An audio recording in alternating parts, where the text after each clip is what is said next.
پھر اس کے بعد اگلا باب ہے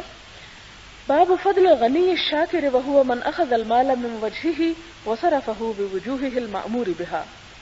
شکر کرنے والے دولت مند کی فضیلت کا بیان۔ اس سے پہلے آپ نے دیکھا ہوگا ریاض الصالحین کا انداز یہ ہے جیسے باب الخوف اور تو ساتھ ہی باب الرجا،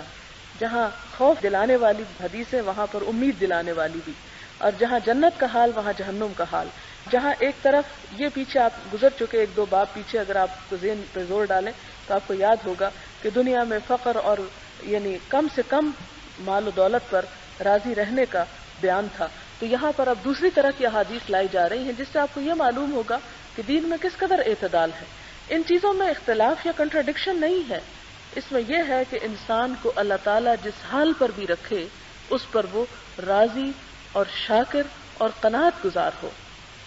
اور پھر فرمایا کہ جو شخص حلال طریقے سے مال کمائے اور جہاں خرچ کرنے کا حکم ہے وہاں خرچ کرے تو ایسا مال انسان کو نقصان نہیں دیتا۔ قال اللہ تعالی فَأَمَّا مَنْ أَعْطَى وَاتَّقَى وَصَدَّقَ بِالْحُسْنَى فَسَنُيَسِّرُهُ لِلْيُسْرَى، پھر جس نے راہ خدا میں اپنا مال دیا،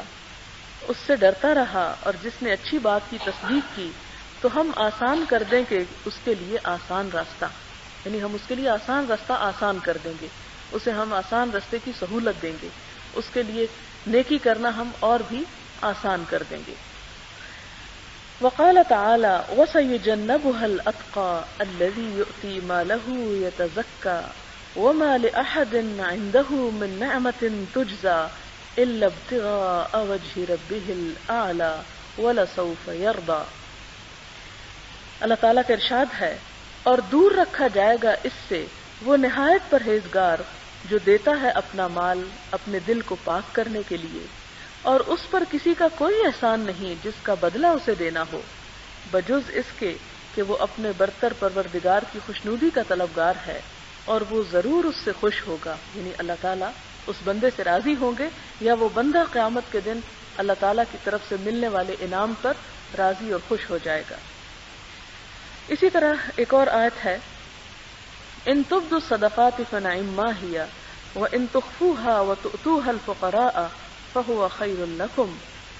ويكفر عنكم من سيئاتكم والله بما تعملون خبير۔ اگر ظاہر کرو خیرات تو بہت اچھی بات ہے، یعنی دکھا کے بھی دے سکتے ہو اگر دل کے اندر ریاکاری کا نہیں ہے جذبہ، اور اگر پوشیدہ رکھو صدقوں کو اور دو انہیں فقیروں کو تو یہ بہت بہتر ہے تمہارے لیے، اور صدقے کی برکت سے مٹا دے گا تم سے تمہارے بعض گناہ، اور اللہ تعالیٰ جو کچھ تم کر رہے ہو خبر رکھنے والا ہے۔ یعنی اس کا مطلب کیا ہے کہ اگر انسان صدقہ خیرات ظاہر کر کے دیتا ہے تو بھی کوئی بات نہیں، یعنی اس میں کوئی گناہ نہیں ہے، لیکن گناہ کس میں ہے اگر انسان اس سے شہرت چاہے یا ریاکاری کا جذبہ دل میں ہو، اور یہ کہ اگر چھپا کے دے اور ضرورت مندوں پہ خرچ کرے تو اس کا بھی بہت ثواب ہے، اللہ تعالیٰ اس کے بدلے انسان کی گناہ خطائیں کوتاہیاں معاف کر دیں گے۔ اور پھر اگلی آیت ہے لن تنالوا البر حتى تنفقوا مما تحبون وما تنفقوا من شيء فإن الله به عليم۔ ہرگز نہ پا سکو گے تم نیکی کو جب تک نہ خرچ کرو اللہ کی راہ میں ان چیزوں کو جن سے تم محبت رکھتے ہو، حتى تنفقوا مما تحبون، اور جو کچھ تم خرچ کرتے ہو اللہ تعالیٰ اسے یقیناً جانتا ہے۔ اس بارے میں بہت سی آیات ہیں اور چند ایک احادیث اب آپ کے سامنے ہیں۔ وعن عبد الله بن مسعود رضی اللہ عنہ قال قال رسول اللہ صلی اللہ علیہ وسلم لا حسد الا في اثنتين رجل آتاه الله مالا فسلطه على هلكته في الحق ورجل آتاه الله حكمة فهو يقضي بها ويعلمها متفق علیہ۔ حضرت عبداللہ بن مسعود سے روایت ہے، فرماتے ہیں کہ حضور صلی اللہ علیہ وسلم نے فرمایا حسد یا رشک جائز نہیں ہے مگر دو خصلتوں پر، ایک وہ شخص جس کو اللہ تعالیٰ نے مال عطا کیا ہو اور مال کو راہ حق میں بے دریغ خرچ کرنے کی صلاحیت بھی دی ہو، اور ایک وہ آدمی جس کو اللہ تعالیٰ نے حکمت عطا کی ہو یعنی علم، اور وہ اس حکمت کے ذریعے فیصلے کرتا ہو اور لوگوں کو حکمت کی تعلیم دیتا ہو۔ بخاری اور مسلم۔ اگلی حدیث ہے حضرت ابن عمر سے روایت ہے، حضور صلی اللہ علیہ وسلم نے فرمایا